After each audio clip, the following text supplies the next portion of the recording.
그렇지 야곱은 드디어 오늘 이스라엘이라는 이름을 얻어내고야 맙니다. 끝났습니다. 이제 야곱은 이스라엘이라는 이름을 딱 얻어내는 순간 그의 이름 자체의 그 복된 인생, 복의 복 자체가 되고 맙니다.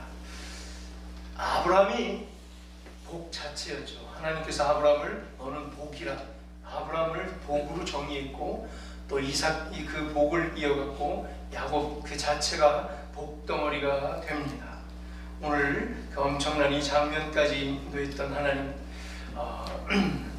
야곱은 여기까지 오는 가운데에 모든 것을 다 체험했던 것들, 뒤를 돌아다 볼 때에 얼마나 감격스러웠는지, 야곱은 오늘 특별히 그 밤을 지새는 가운데에 과거를 돌아봤을 것이며 미래에 자신의 12아들들, 현재까지 11명, 그 아들들을 통해서 하나님께서 펼치실 미래까지 다 상상해 보지 않았을까, 그런 생각을 하게 됩니다.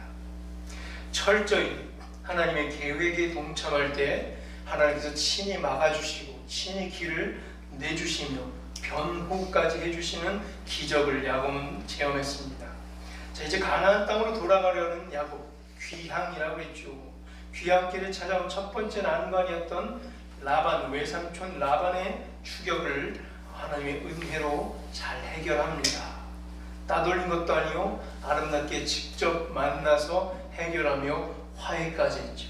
하나님께서는 라반의 공격과 계획을 직접 막으시고 라반 외삼촌에게 말했죠. 야곱을 건들지 말라.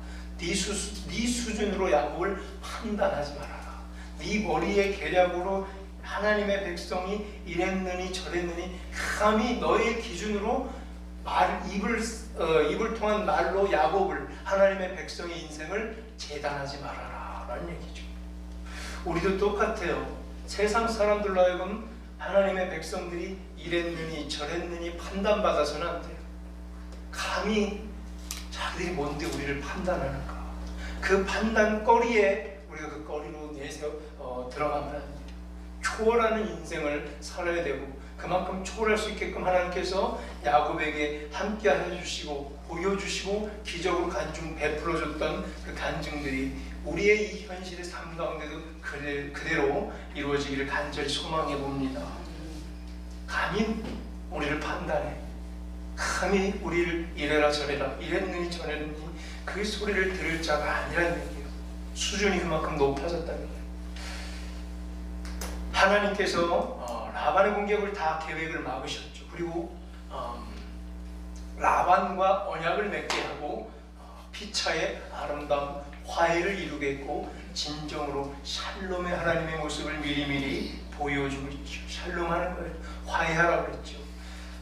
31장 저 앞에서는 그래서 갈렛이라는 이름, 기둥을 쌓아 올렸고 증거들이 차곡차곡 쌓여졌던 증거의 돌무덤, 무더기라고 할 수 있죠.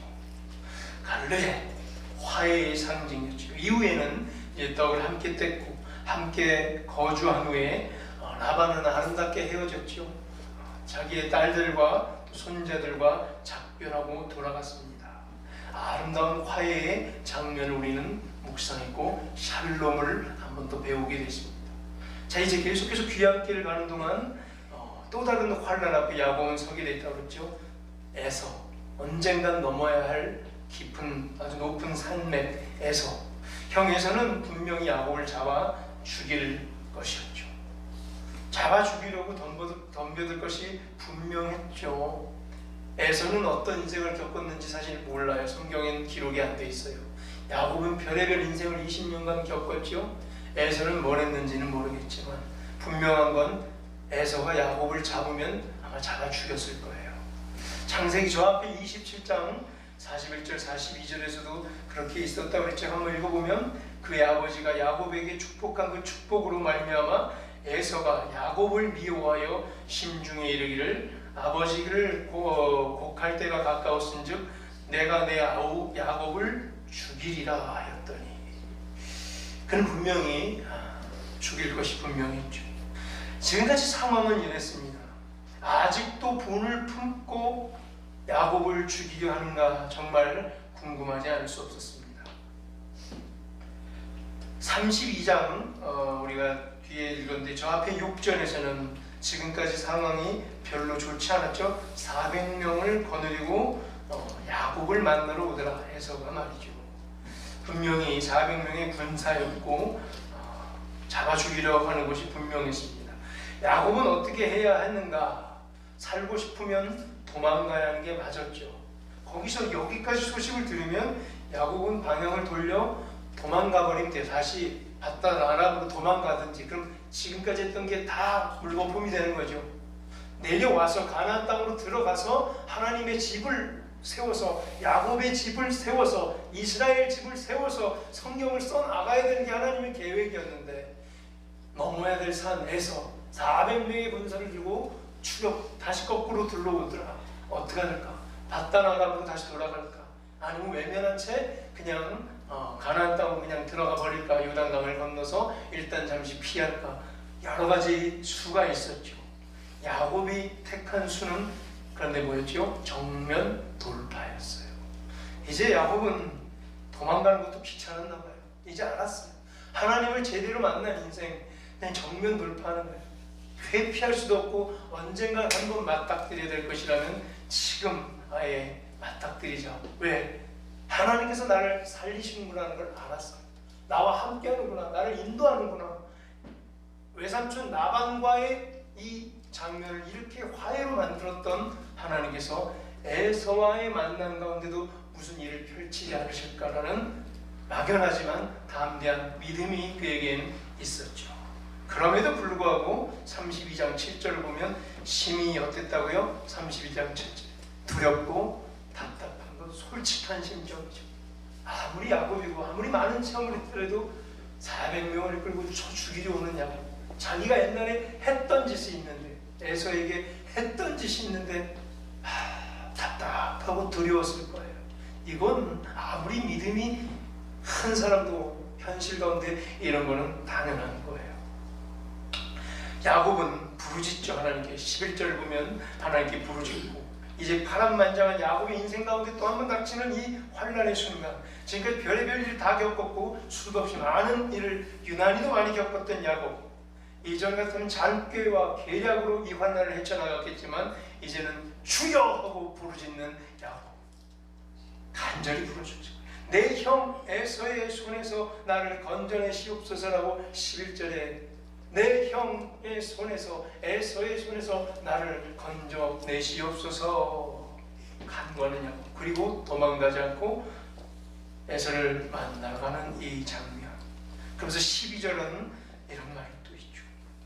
하나님의 은혜를 떠오르게 되는 거죠. 약속을 확인하죠. 주께서 말씀하시기를 반드시 내가 너에게 은혜를 베풀어 네 씨로 말미암아 바다에 셀 수 없는 모래와 같이 하리라. 이거 붙잡는 거예요. 11명의 아들이 있어요. 네 씨, 11명의 아들을 살려주실 거란 얘기고, 그들의 인생을 통해서 하나님의 놀라우신 경영이 앞으로 펼쳐질 거라는 것을 한 번 더 다짐 확인한 후에 에서를 만나러 정면 돌파합니다. 분명한 것, 에서의 손에 그냥 처참하게 죽지는 않을 거라는 확신을 갖게 돼요. 그래도 떨리죠. 그래도 나름 떨리는 가운데 에서를 찾아낸다. 우리 그 지도 한 번만 보면은, 지난주에 한번 봤죠. 이 지도를 보면 분명한 것이 있죠. 그냥 이렇게 도망갈 수 있었지만 도망가지 않는 에서의 장면. 이 장면이죠.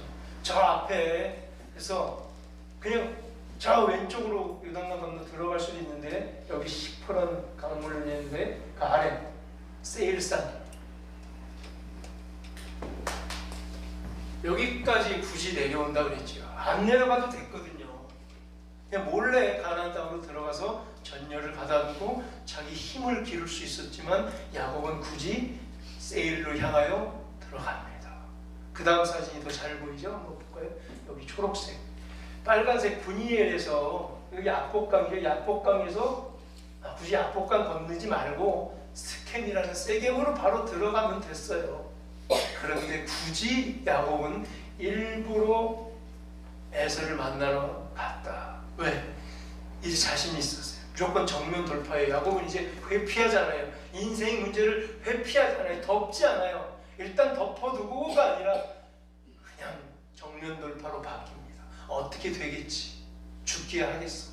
하나님께서 지금까지 내 인생을 살려준대. 내 인생을 막 아무것도 없이 혈혈단신으로 맨몸으로 가가지고 내 가축을 보고 내가 거느린 이 백성을 보라. 하나님께서는 살아계시고 나와 함께 하시다라는 걸 알았기에 초록색 에서를 만나러 보냈고, 사실 그가 올라오는 것을 마중 나와서 만나러 가는 장면을 봅니다. 그래서 야복강, 저 강을 건넌다는 것은 정면 돌파, 간단. 네, 이제 어차피 언젠가는 해결해야 될 이 문제에 대해서 쌈에 두고 하는 것이 아니라 그냥 해결하고 가는 거예요. 하나씩. 어차피 터질 문제 다 정면 돌파하고 하나씩 하나씩 가는 거죠. 지금 당장은 두렵고 괴로웠다고 그랬죠. 에서의 심정, 심히 두렵고 답답했다는 심경을 밝혔죠. 400명의 에서의 군대, 야곱을 치러 올라오고 있는 그 중에 하나님의 은혜와 약속을 신뢰했던 야곱, 같이 따라 내려갑니다. 자, 내려가는 방법이 어땠죠? 한 3대, 4대를 나눠서 여러 대로 나눠서 에서를 향해서 보냅니다. 한 대를 먼저 보내고 2대를 보내고, 크긴 2대지만 중간에 여러 대를 나눠서 보내고 있는 장면을 봅니다. 에서와 화해를 하고 안심하고 앞으로 살 수 있게끔 여러 가지 계획을 해보지만 제일 중요한 것, 하나님의 인도하심이 없이는 이 발걸음을 뗄 수가 없었다는 걸 다시 한번 해요. 그러나 여전히 심중에서는 에서의 마음을 도저히 알 길이 없었습니다. 옛날에 그 분이 20년 동안 풀렸을지, 아니면 하나님께서 에서의 마음을 녹여주실지, 아니면 여전히 칼을 들고 나를 향해 돌진해서 칼을 휘두르고 나는 죽게 될지 아무것도 몰라요. 단 하나 확실한 건, 지금까지 나와 함께한 하나님이 여전히 함께 계시고 여전히 내 모든 인생을 지키시고 앞으로도 펼쳐나가실 것이다. 이 막연한 확신. 솔직히 우리도 그거 아니에요. 뭐 확실한 사람이 있어요, 우리 중에? 믿음, 아무리 믿음 줘도 될 줄로 믿습니다 말을 해도 여전히 이 속에는 답답하고 두려움은 마찬가지잖아요. 그렇죠? 우리 기도의 대가 권사님들 확신하십니까? 확신하십니까? 그러면서 한치 자기 앞도 모르잖아요. 우리가 확신합니다 하지만 감기 몸살 걸릴까 두려워하고, 뭐 길 가서 어떻게 될까 또 보험 들고. 그게 우리의 인생. 확신한 보험 왜 들어요? 확신하다면서요. 근데 자기 할 건 다 해놓잖아요. 보험 쫙쫙쫙쫙 들어놓고.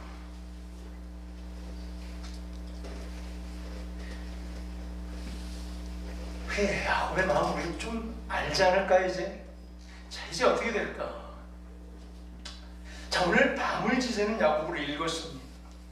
여러 때로 나눠서 보냈는데, 21절에 예물, 21절에 보면 그 예물을 앞서서 이렇게 보내는데요. 21절 좀 띄워주세요. 예물을 보내는데, 자, 오늘 우리 가운데서 밤을 지내다가 22절에 보니까, 그리고 23절에 보니까 라헬과 레아와 아내와 두 여종 빌하와 실바, 그리고 11명의 아들을 먼저 인도하여 야복강을 건너가게 합니다. 에서에게 그 아까 남쪽으로 다 건너서 먼저 다 보냅니다. 그리고 야곱은 오늘 야복 나루에 홀로 남습니다. 그림을 그려보면 정말 멋진 장면이 아닐까. 먼저 다 보낸 후에 홀로 남아 하나님과 함께 단판 지으려 하는 명장면. 하나님의 뜻은 과연 어디 있을까? 그리고 실제로 어떻게 미래가 펼쳐질까? 라반의 경우로 보면 이미 확신을 얻은 것은 맞죠. 그러나 또다시 오늘 에서를 대할 때는 전혀 새로운 마음입니다. 답답하긴 마찬가지고 두려움은 더 두렵습니다. 그렇죠. 항상 그때인 거예요. 그때 또 하나의 사건이 벌어지면 두렵긴 마찬가지고 답답한 건 똑같아요. 아무리 믿음의 거장도 똑같을 거예요. 에서처럼 말이죠. 또 하나님께 믿음을 요구하고 간구합니다. 또 오늘 새로운 믿음이 필요한 거예요. 안 하면 어제의 믿음으로 살아간다 그러지 마세요. 오늘 믿음 여기서 갱신하셔야 돼요. 아내가 말이야 왕년에는 말이야 이거 누가 못해요 이 말을. 내가 작년에 아니 그러니까 지금은 어떤데요? 내가 10년 전에 말이야 믿음이 이래가지고 그러니까 지금은 어떤데요? 오늘 당장 믿음을 보여달라는 얘기예요. 야곱의 믿음이 그런 거예요. 누구나 여기에 이런 환경과 처지에 처할 때 진짜 믿음이 뭔가 오늘 다시 그 믿음을 꺼내야 되는 거예요. 그래서 오늘 야곱 홀로 남았습니다. 두렵긴 마찬가지인데 저는 여기서 가장의 마음을 읽었어요. 아내와 자녀들을 먼저 안심시킨 후, 그쵸? 가장 홀로 남아서 외로운 싸움을 싸우는 남편들, 아저씨들이 있습니까? 인생의 가장들. 인생의 문제가 단판을 지어야 될 때가 있어요. 우리도 살다 보면 홀로 남아 싸워야 될 때가 있어요. 자녀들, 아내는 안심시키죠. 자, 다 잘 될 거야. 문제 없어. 내가 누군데 다 잘하고 있어. 그래서 안심시키지만 홀로 남아있을 때 온갖 걱정과 답답함과 숨통이 턱 막힌 두려움에 처해 보셨잖아요. 가장들 처해 보셨잖아요. 처해 보셨죠. 걱정 마. 다 잘 될 거야. 이 한마디 남긴 가장. 그리고 홀로 나 혼자 적진에 뛰어드는 이 마음. 해결해야 될 뭐 경제적 문제, 돈 문제 있죠. 돈 문제 남자. 가정이 중요한 결정을 해야 될 때에 당장 파산 일보 직전이지만 잘 될 거야. 아무 문제 없어. 다 안심시켜놓고 홀로 남았을 때 그 느낌. 이러다 죽는 건 아닌가라고 목숨이 여기까지 탁 목줄이 타올 때의 그 느낌. 약복 강가에 홀로 앉아서 마음 가운데 자기를 누르고 있는 그 큰 문제를, 자기를 짓누르고 짓밟는 이 큰 문제를 목줄이 꽉 쥐어서 숨을 쉴 수 없는 그 느낌을 아시는 그 문제를 안고 주님 앞에 고하고 있는 게 오늘 홀로 밤을 지새며 야복 강가에 서 있는 야곱이에요. 그때 어떤 사람이 나타나 씨름하자고 합니다. 독특한 장면이죠. 성경의 독특한 장면 중에 이것보다 더 독특한 장면 또 있겠네. 손에 꼽죠. 이 장면도 명장면. 야곱이 누군가 씨름하고 있는 이 장면. 자, 24절 이하로 쭉 보면요, 이게 몽환적이에요. 꿈꾸는 거예요. 왜 하도 꿈을 많이 꿔서하고. 그럼 이것도 꿈꾸는 건지 아니면 사실인지 꿈인지 상상인지 환상인지 이제는 알 수가 없어요. 도대체. 그쵸? 우리 다 그 지경까지 갔죠. 이거 진짜 누구랑 삿바잡고 씨름한 걸 했으니 문자 그대로는 그래요. 근데 야곱의 인생을 하도 별의별 일을 다 겪은 야곱이라 우리 이게 뭐 꿈인가? 사각다리처럼 꿈꾸는 건가? 별의별 생각을 다 하면서 이 장면을 읽게 되잖아요. 솔직히 매우 몽환적이다. 실제 씨름을 했는지, 어떤 사람이랑 씨름을 했는지, 그럼 그 사람 누군지, 덩치가 큰 사람, 뭐 이만기, 옛날에 이봉걸 알아요? 그만한 사람이랑 씨름을 하는 건지, 아니 힘이 센 사람이랑 씨름을 하는 건지. 우선 실제로 문자 그대로 지극히 객관적으로 보기 위해서 우리 다 노력을 해야 돼요. 다음은요, 또한 지극히 상상력을 발휘해서 이 장면을 해석해내야 돼요.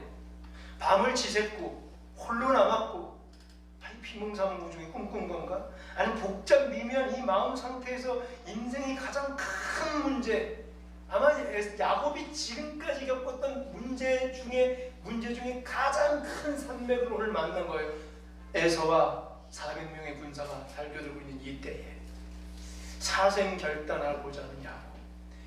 그래서 우리 읽으면서 어디까지가 사실인지 어디까지가 환상인지 분별할 수는 없으나 분명히 알 수 있는 한 가지는 이 씨름 사건을 통해 야곱은 큰 계시를 하나 받았다는 거예요. 계시가 여러분들 어떻게 온 것 같아요? 기도하는 중에 맨날 환상으로만 계시가 올까요? 아니면 가장 가까이 있는 사람이 한마디 한 게 계시일까요? 아니면 성경책 읽는 중에 계시가 올까? 아니면 실제적으로 하나님께서 문제를 해결하는 일상의 일들 갖고 계시를 보여줄까요? 어떨 때 계시를 더 많이 해요?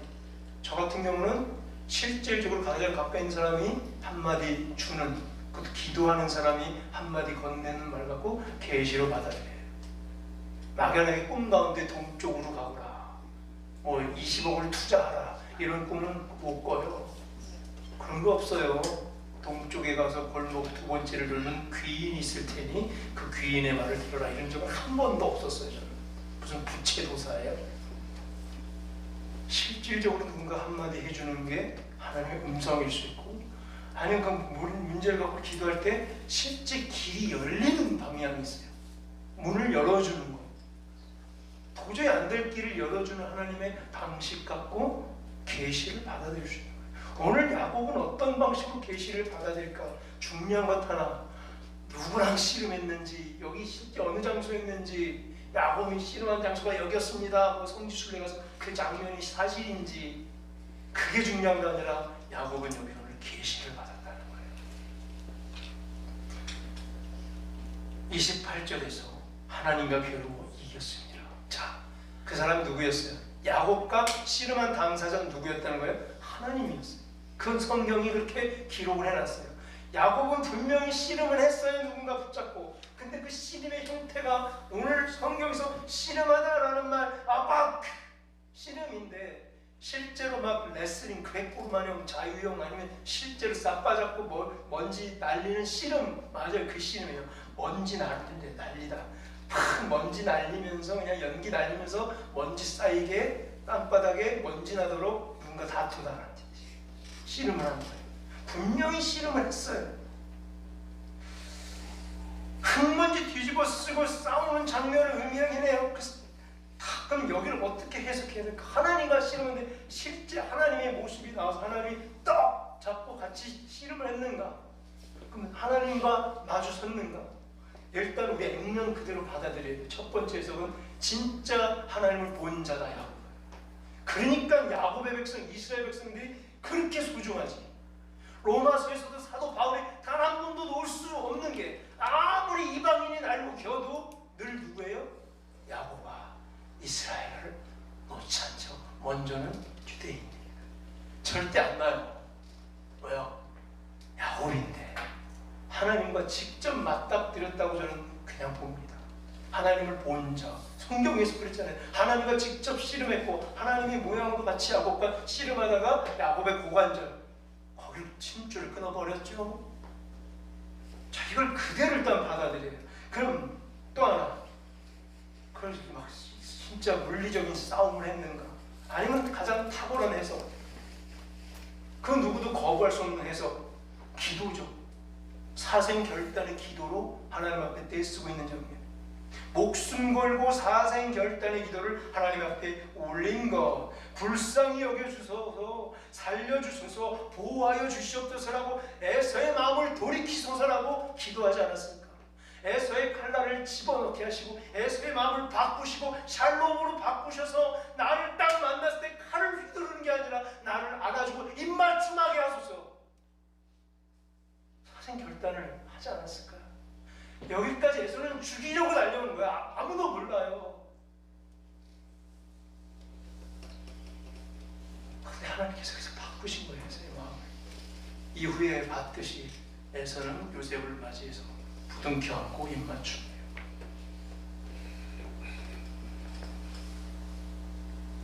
자기를 억누르는 문제, 여러분 다 있죠. 정말 숨막히는 문제, 핍박받아 궁지에 몰린 두려움, 사방을 둘러봐도 도움의 손길이 하나 없는 혼자 똑 떨어진 것 같은 외로움 느껴보셨잖아요. 홀로 감당하며 걸어가야만 하는 이 두려움의 길, 그리고 반드시 해결해야 나가는 이런 중차대한 문제 앞에 서 있습니까? 외로우십니까? 저도 여러 번 간증했죠. 외롭다고. 혈연단신이라고 하지. 아무것도, 전 누구에게 코치를 받을 사람도 없고 누구에게 뭔가를 위로받을 사람도 없다고 그랬죠. 원로가 있거나 믿음의 사람이 다 위로해주고 어깨를 빌려주고 눈물 닦아주는 사람도 없어요. 아무도 없어요. 제가 홀로 해 나가야 돼요. 그래서 외로워요. 수많은 것과 씨름해야 되고 오히려 공격하고 궁지에 몰려는 사람들은 많지만 마음을 이해하고 덮어주고 어깨를 빌려주는 사람은 많지가 않더라. 자신이 처한 문제를 풀기 위해서 하나님 앞에 얼마나 매달리는가, 간절히 기도를 했는지 보여주고 있는 야곱의 모습을 보면서 25절을 보면 뭐 하나 걸고 하네요. 허벅지 관절 하나 걸고 해야지. 다리 한짝 거는 거예요. 허벅지 관절이 어긋났는지도 모른 채 하나님께 매달린 것을 말하고 있는 거죠. 이렇게 될 지경까지 몰라요. 자, 달리 이 장면 해석할 방법이 없죠. 이 해석 반대할 사람 없을 거예요. 목숨 건 기도라. 지금까지 그렇게 설교를 들었고 이 장면은 저도 똑같아요. 다른 방법이 그게 맞아요. 목숨 건 기도를 했더라. 자, 이 시험을 통과하고 야곱이 따낸 것이 있죠. 그게 제가 해석하는 계시예요. 야곱이 따낸 게 뭐였어요? 하나 얻어냈죠. 뭘 얻어냈어요? 이름 넉자. 이름 넉자를 얻어냈죠. 우리나라는 이스라엘. 이 이름 자체가 계시였어요. 그리고 가장 위대한 계시 중에 하나예요. 이스라엘이라는 이름을 얻어낸 계시만큼 더 큰 계시가 또 있어요. 오늘 예수 그리스도께서 오신 그 계시를 이룬 거, 임마누엘의 계시, 크지요. 그러나 전 야곱이 얻은 이 이름 넉자, 이스라엘의 이름을 받은 계시가 가장 큰 계시가 아닐까. 왜요? 누구에게? 이스라엘 얘기잖아요, 전부 다. 그러니까 얼마나 큰 이름, 큰 걸 해놨어요. 그럼 뭐예요? 이스라엘 어떤 뜻이라고 그랬죠? 야곱이 하나님과 씨름하여 끝내 이겨내고 나서 싸워서 이겨서 따낸 이름 이스라엘이라고. 그래서 이름 그대로 뜻 샤라가 싸우다는 거죠. 샤라 싸우다, 샤라 싸우다. 엘로임 엘 하나님, 이 샤라 엘이라고 그랬죠. 이 샤라 엘 하나님과 싸워서 싸운 자. 여기까지 싸워서 이긴 거는 성경의 해석이지만 그냥 하나님과 싸우는 자예요. 자, 그럼 이 싸우는 게 하나님을 대항하여 싸울지, against 하나님과 대항해서 싸울지, 아니면 하나님과 함께 싸울지, against God인지 with God인지, 하나님을 대항해서 싸울지, 하나님과 함께 누구랑 다른 사람이랑 싸울지 모호하게 돼 있어요. 전치사가 없어요. 언어에도 에이 샤라 에게. 하나님을 싸우다 목적으로 해석하기도 애매해요. 하나님과 함께 누군가 싸울 수도 있고, 아니면 하나님과도 싸울 수 있고, 근데 다예요. 그래서 아무것도 없는 거예요. 때로는 하나님과도 싸워요. 이 이스라엘 백성들은 보세요. 죄를 짓고 하나님과 싸워서 하나님부터 멀어졌죠. 그걸 메꾸려고 하나님께서 직접 내려서 그 관계를 샬롬으로 화해시켜주게 돼요. 때로는 하나님과 함께하며 사탄마귀와 싸울 때도 있는 거예요. 이스라엘 이름 자체가 엄청난 계시 그 자체라는 거예요. 제가 말하고 싶은 거.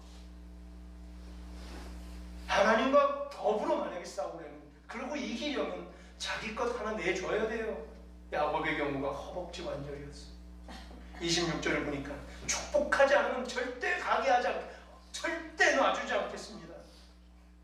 끝난 거죠. 날 죽여라. 절대 못 보낸다. 축복을 넣고. 자, 축복을 빌었어요. 26절 축복. 아주 중요한 거. 축복하지 않으면 가게 하지 않고. 축복이에요. 복이 중요한 거예요. 그 뒤에 야곱이 이걸 이름 따르고 뭐가 돼요? 복이 되버려요. 야곱이. 저 뒤에 성경에 제목에도 나와요.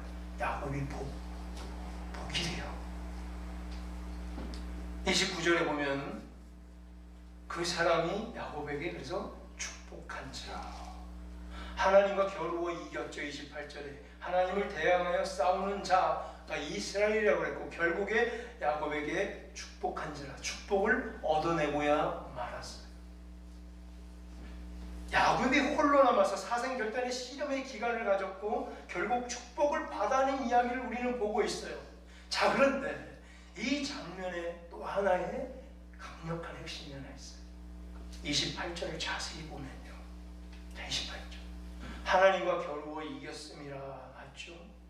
했는데 씨름의 대상이 또 하나 있어요. 이거 봤어요? 하나님과 뭐예요? 및 사람들과 겨루어 이겼음이라. 하나님과 싸웠고 또 사람과도 싸웠어요. 먼저 성경 보면 사람들과 겨루어 싸웠고 그 다음에 하나님과 겨루어 싸웠다고 그랬어요. 하나님은 엘로힘이 나와서 엘로힘과 함께 겨루어 싸웠다고 그러고, 사람들, 에노시가 사람인데요, 에노심 그래요. 에노심, 사람들과도 더불어 싸웠더라. 하나님과 겨루어 싸웠고 사람들과 더불어 싸웠다. 그럼 하나님은 알겠어요, 그렇죠? 하나님과 싸웠다는 걸 제가 설명 다 했어요. 하나님을 대적해서도 싸우기도 하고, 때로는 하나님과 함께 사탄마귀와 대적해도 싸울 수도 있고, 여러 경로로 아무튼 싸웠어요. 또 하나는 뭐예요? 사람과 싸우는 거예요. 이 사람이 누굴까? 그럼 부대장이었어요. 하나님과 싸웠어요. 분명히 하나님과 여기서는 복달라고 싸워냈어요. 근데 또 하나, 사람과도 싸워요. 여기 사람이 누굴까? 누굴 것 같아요? 자기 자신이에요. 사람이 누가 있어요, 여기 지금? 여기 사람은 자기 자신이에요. 하나님과 사람이 싸웠다는 거예요. 오늘 성경에 이 어학, 이 수사학이 하나님과 사람이 싸웠던데, 하나님과 야곱은 하나님과도 싸웠고 사람과도 싸웠어요. 그 사람이 누구예요? 자기 자신이었어요.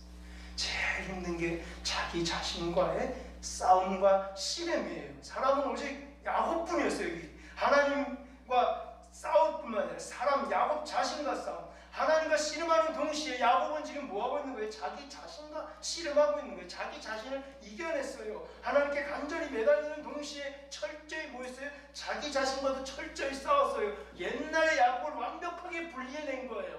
더 이상 옛날의 야곱이 아니에요. 그래서 이름이 이스라엘이 된 거예요. 이제 야곱은 끝났어요. 야곱은 죽었어요. 오늘 여기는 뭘 삼는? 하나님과 싸웠고, 또 하나, 야곱 자신과 싸워서 야곱은 자기 자신을 죽였어요. 옛사람 야곱을 오늘 사용시키는 장면이에요. 그리고 새로운 사람 이스라엘로 새롭게 태어나 이제는 자신인 거예요. 뭘 해도 상관없는 거예요. 에서를 만나 에서가 나를 죽여도 이제 아무 상관이 없는 사람이 되는 거예요. 왜? 하나님께서 실수하지 않으시고 돌이키시지 않으시는 하나님, 후회하지 않는 하나님, 취소하지 않는 하나님, 그래서 완벽하신 하나님 앞에 그냥 사는 거예요. 새 사람은. 우리도 그래야 되는 거예요. 나를 완전히 죽이셔야 돼요. 옛 부성교회의 안 좋은 모습을 죽여야 새 부성교회가 오는 거예요. 성경이 그 얘기하고 있는 거 아니에요? 요한계시록까지 그 얘기하고 있죠.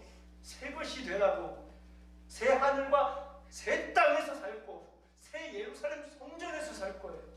그런데 옛사람이 돼서 도저히 들어갈 수 없으면 알잖아요. 우리는 오늘 야곱이 싸웠던 것처럼 우리도 옛 자아와 싸워야 돼요. 옛날에 나와 싸우세요. 옛날에 나 암흑의 권사와 싸우세요. 옛날에 나 암흑의 권사와 싸우시고 옛날에 나 암흑의 장로와 싸우세요. 그리고 오늘의 나 새 것이 되었느라고 오늘의 나로 서세요. 그 사람만이 하나님의 경영에 동참할 수 있는 거예요. 아무 상관없게 돼요. 사심이 없게 된단 말이에요. 제가 그랬죠. 우리 교인들 중에 누가 제일 사심이 없는가? 제가 1번이 되지 않으면 우리 교회는 망하는 거예요. 제가 제일 사심이 없어야 돼요. 제가 제일 사심이 없어야 돼요. 그럼 저는 매일 고민해요. 내가 사심 오늘 이만큼이라도 있는가? 사심이 있는가? 그럼 그 사용 못 하잖아요. 이미 사심이 들어가 버리면 안 되는 거예요. 깨끗하고 아무것도 없어야 돼요. 투명해야 돼요. 아무것도 없어야 돼요. 야곱처럼 말이죠. 그냥 죽이면 돼요. 안 죽어서 문제잖아요. 그놈의 옛사람은 안 죽잖아요. 오늘 야곱이 싸운 또 하나의 대상, 먼저 자기 자신과 치열한 싸움을 싸운 것이에요. 우리도 마찬가지예요. 하나님의 이 거룩한 경영에 동참하기를 원하십니까?